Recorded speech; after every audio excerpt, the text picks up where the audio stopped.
With the wild weather causing Essendon to miss the Wangaratta clash against the Saints, the refreshed Bombers were hoping to cause a storm against Sydney. The game also trialling new technology. And for the first time we're going to be using the third umpire vision, and we can see the umpires getting, well, if you like, fitted up before the game. With the fresh Dons also fielding a stronger side, Paddy Ryder opened his side's account. Two pretty full-strength teams going head-to-head, and the Bombers' first blood. Adam Goodes wasted no time marking his return from a one-match suspension. The Swans co-captain setting up Sam Reid for the reply. And he squeezes it in. It's all square. The new technology was tested early. This is from the third eye. You don't get much better view than that. You just be passed it from one hand to the other. With several Essendon players missing easy chances in front of goal, Stuart Cramery stepped up. Waiting at the back, swoops and goals. He went back-to-back to give the Bombers some distance, but with Goodsy booting the game's first 9-pointer, the margin was cut to 4 at quarter time. Lead comes short from Reid. I ignored him, went for 9, and he's gone long, and it's there. A handy snap at the start of the second allowed the Swans to seize the lead. Again gives to Ron. He pushed off a couple. He can play this kid. It was short-lived thanks to a super goal from Jake Milsham. Well, it's going, it's going, it's gone. The lead changed hands again when the Swans went back-to-back. Well, umpire does a bit of dancing. At the moment, the Sydney Swans looking the goods. Essendon went one better. 4 successive majors just before half-time had the Dons back in control. He makes sure of it. The Bombers leading the Swans by 18 points at the long break. Ryder continued the momentum early in the third. Perfect start to the second half. Struck it beautifully. Desperate to stop the rot, Gary Ronan answered the call for the Red and Whites. Stops a run of 5 in a row. As the Swans tried to claw their way back, Goodes found himself in the firing line, while some straight shooting from Sydney youngster Harry Cunningham gave him 2 in a row. That's a sensational kick for a kid on the rookie list. Got the distance, and it's a 2-goal margin. A flurry of goals, the Swans got their second wind. Goodes leading the charge to cut the margin to just 1 point. Snaps the goal in the dying seconds. With Sydney needing to win to stay in contention for a NAB Cup Grand Final berth, Reid's third had the Swans in front again. Ended up reading it beautifully. And when Luke Parker struck, they were headed in the right direction. Runs inside 50, sizes them up. He's a good finisher. With Essendon trying to record its first win of the season, the Bombers weren't ready to surrender.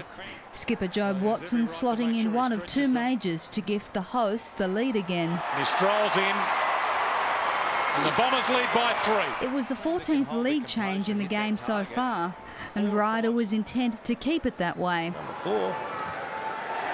Had a good night at the office. Reid matched Ryder's tally when he converted his mark. That cut the margin to 2. But with time ticking, the Swans needed to find another. It wasn't to be. Essendon holding on for a morale-boosting victory. Daniela Intilli, Big Pond Sport.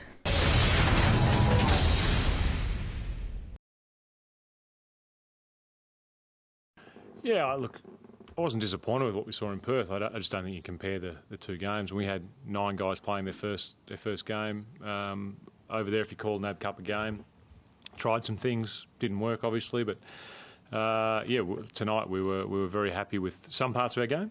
But obviously, you know, there was a period in the game that we leaked a few goals, so we'll need to go back and work on that. You've talked a lot about your midfield increasing that depth, but is it fair to say that in the past you've been easy to score against James and shoring up that defence? Is that the big emphasis this season? I think it's across the board. I think our midfield and defence has come a long way towards getting better over the last 18 months. You know, I think a reflection of the score tonight on both teams' behalf is the tiredness. You know, just some easy goals kicked because of the fact that, for us particularly, the period of the season we're in, we hadn't had a lot of game time. So, you know, some parts of the midfield and defence we need to fix up, but a lot of that, you know, I'm looking at it, thinking that guys are out on their feet. So, yeah. I probably had something to do with it. Yeah, I'd imagine that. You know, that was for at least half our team, their first proper hit out. Yeah. Would that leave you short in the fitness department coming into this season? It's been much of a disturbance missing last week. Not at all. No, we think that we'll be fine by round one. I mean, all eyes are on round 1, 2, 3 and 4 and, for everyone, and that's what's important for us. We'll time our run reasonably well, but we won't know, obviously, until we play North Melbourne here on Saturday night in about 3 weeks' time. Yeah, Courtney's got exceptional talent, and I think that the knee has taught him a lot about the game and life too. And Courtney is a vastly more mature man right now than when I came in the club 18 months ago. And to Courtney's credit, he's worked very hard on his life, not only his knee. And I think that we're seeing a guy coming into some good football, and I hope he stays injury free, because he'll get that if he does. What do you mean he's worked hard? He's just a more mature man. He's 25, I think he is, and you grow up a little bit, and you just see a really mature, happy person at training. Whereas when I was playing with him 4 or 5 years ago, that wasn't the case. But he's been a real joy to coach so far this pre-season. Yeah, Jace played a half tonight and did some really nice things defensively, his pressure. But Jason's a really good leader for us out on the ground as well, and we missed his leadership when he got injured last year. We missed his play and his brilliance and his speed, but probably the biggest thing we missed was his leadership out on the ground, so it's good to have that back. Paddy Ryder, I don't know, is what we saw tonight maybe the benefit of another pre-season under you guys as a coaching team learning how to play that forward line role? Yeah. It's another pre-season, it's older. We think we've taught him a little bit about the game, but Paddy, everyone can see how good an athlete he is. He reads the play well, he's got exceptional talent, and he wants to be a really good footballer. The way he's embraced his pre-season is that he's decided this is my time, and I'm going to take it on. And he's another one that has matured greatly in the last 18 months. And that's not to say that they were young kids when we got here, and 18 months later, I've been really happy with that maturity. Now, Paddy's going to play some good football, and like everyone, he's going to have some down days. But I think what happens with Paddy a lot is because he's got so much talent, we jump on his back when he has a bad day. He works very hard at his game, and people that generally work very hard become successful. Do you think, as you're saying, it's matured a lot, do you think you'll handle that better now, like the comments people might be making and stuff, and as you say, people jumping on top? Yeah, I think he handled it very well last year. I mean, second half of the year, when you look back at his statistics and the way he played, was excellent. And so we think that out of that, with another pre-season, that we're hoping for another good year from Paddy. Well, one more game in the NAB Cup, obviously, to go. Are you reasonably happy with what you're seeing out on the park? Yeah, some parts of it, yeah. And I think this time of year, what it gives you, the NAB Cup, is it gives you a good look at good conditions with proper TV cameras to go away and look at your game and dissect it. You can play intra-clubs as much as you want, you can train as much as you want, but this is the first opportunity we've now got to just sit down, have a look at our own game and dissect it and work out where we need to get better. And it's very hard walking off the ground as a coach to say, need to get better here, here, here and here. But by Monday or Tuesday, I'll have a better idea of exactly what we need to work on. Is there anything at the forefront of your mind after tonight's game that you sort of come away with pretty clear in your head about what becomes a focus this week? Look, I think you've just got to be able to continue to get the ball back off the opposition as quickly as possible. And at stages, we didn't do that. And that's when Sydney kicked those 3 or 4 goals. And if you can be good in attack and you win your fair share of contested footy, you have to be able to win it back really quickly. Otherwise, good teams cut you apart. And we need to be better at winning the ball back as quickly as we can. Injuries? No, we've got through well. Never know till Monday because things pop up, but at the moment it's everything's really clear, which is fantastic. Thanks, guys. Oh, look, I think we played in fits and starts probably for the night. We were. I thought at times, probably at the start of the game, I thought we had ball use. We were just sort of going long down the line a little bit and probably a little bit predictable. We changed that up, which made that part of it better. Yeah, but I think in general we're just a up and down throughout the whole night, which really contributed to, it's probably, I think we came back pretty well in the third quarter, but up until then I reckon we were just a little bit inconsistent. How much is that? It's got to do with players in and out before the game, during the game. I'm not too sure, but just probably a little bit inconsistent for the 4 quarters.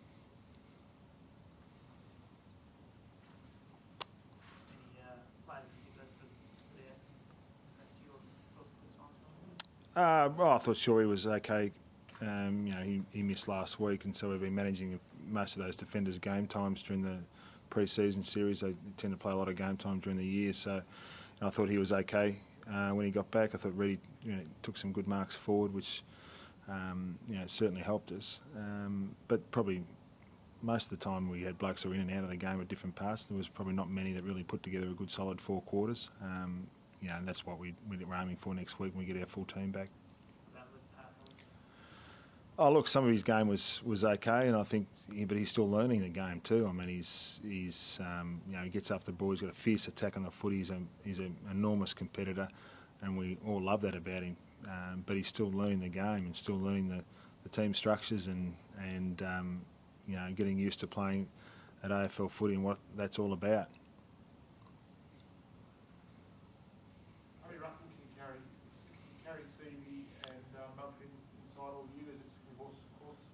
A little bit depend upon who we play, but I guess history suggests that you're going to have 70%.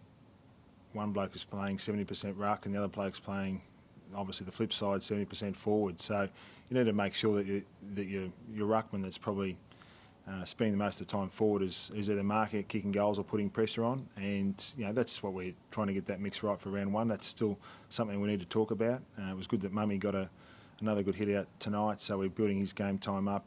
We took him off at 3/4 time, and he should be right for a full game next week, but it's still something we need to sort through. Do you think you become a more exciting side, John? Like looking at Jetta and Rowan and these types, Reed in particular. I mean, there's some talent there, isn't it? It's seemingly a little bit different mix to what you've had in the past couple of years. Is that sort of a fair? Do you feel that in the coach's box as well? Well, certainly the change of personnel, the players' strengths that we've got into the group the last couple of years are different, and so that makes you look as though you play a fair bit differently at times. And you're right. I mean, a lot of the times, blokes with a real genuine run and speed do change the way you play the game because they're playing to their strengths. That's why we recruited them, and that's what they should be doing, is playing to their strengths. So we've changed a little bit due to that.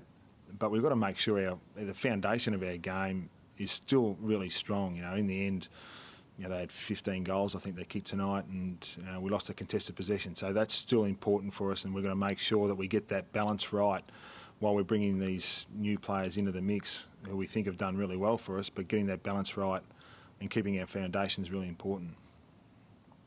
Can I ask what you made of Essendon from an opposition analyst point of view? To be honest, you don't sort of pay a heap of attention to them at the moment because we're trying to manage our team and our game and trying to get the game time into the players we want to do. So there's a fair bit going on just focusing on that at the present time. So, it's probably a bit hard to sort of analyse how the Bombers are going. We're just worried about ourselves at the moment. What's your approach next week, John? You don't have that week off that yeah. other teams have. So will you go full board next week, or are you pulling guys back? Yeah, there's probably only McVeigh and Alex Johnson, I think, that have played most of the minutes through the whole period to date after the 3 games, or after the 3 weeks. So our plan is to play as maximum of team as we can, as good a team as we can next week. We'll get, McGlynn back, Teddy Richards back, Marty Matner back. Daniel Hanbury almost played tonight, but we wanted to give him another week. Ryan O'Keefe's another that may come into the mix, so that'll sort of work its way through next week. Our plan is to play a pretty strong team next week, but knowing that there's probably only 1 or 2 that we need to be mindful of. I think the rest should go okay into round 1. Is it frustrating not knowing where or when or who? Or do you have Not yet. I think we might be back up in Sydney, but I think the format's been pretty good as far as being able to plan your whole program out. Certainly you notice it from a coaching perspective and a planning perspective. Knowing where you're playing generally all the way through has been really beneficial for the first 3 weeks. So, I don't think it'll cause too much problems for next week. Yeah, got a kick to his shin, and once again, this time of the year we put the cue in the rack for him when we could and subbed him. So he'll be okay next week. Yeah, we've been reasonably pleased. I guess I still think we're still off because we've been managing everyone's game time through the whole period, you've still not quite got your best team together, and I think that's what we're looking forward to next week. Even though we're pretty close tonight, we're still missing 5 out of our starting 18, I guess. So we're looking forward to getting them back next week, hopefully, or at least 3 or 4 of them back. So it's been okay. We don't know. You don't really know until you get into the first 6 or 7 weeks of the season. I saw, St Kilda a couple of years ago get beaten by 80 points over in Port Adelaide, and they win 20 games in a row. So it's really hard to get a gauge on this time of the year. And every team I've noticed obviously have different phases in their preparation. Ours was completely different tonight to Essendon's, I guess, who wanted to get some game time into their players after missing last week. So everyone's a little bit different and staggered in their preparation and what they want out of the pre-season.